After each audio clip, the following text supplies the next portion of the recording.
Hello friends, welcome to my channel আঙিনায় গাছ কথা। এটি আমার ১০ম ভিডিও, আর সেই ভিডিওতে আমি নিয়ে আসলাম স্নেক প্ল্যান্ট। এই গাছটিকে তোমরা কম বেশি প্রত্যেকেই চেনো। এই গাছের প্রচুর উপকার আছে।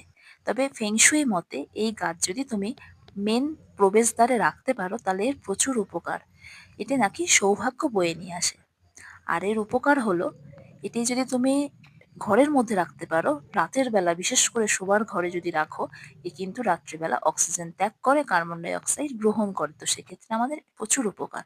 আর এই গাছ যদি ঘরে থাকে তাহলে যাদের অ্যালার্জি আছে, হাঁপানি আছে, এগুলো কিন্তু কমতে পারে।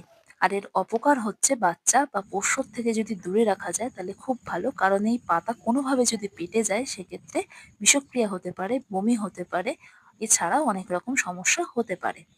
এই গাছটার খুব বেশি আলোর প্রয়োজন হয় না, অল্প জল দিতে হয়। জল বেশি পড়লে শিকড় পচে যায়। আর ডিরেক্ট সানলাইট যদি পড়ে সেক্ষেত্রে কিন্তু পাতাও নষ্ট হয়ে যায়। তাই যারা সবসময় ব্যস্ত থাকো তাদের জন্য এই গাছ কোনো ব্যাপারই না, মানে এই গাছটা তোমরা রাখতে পারো।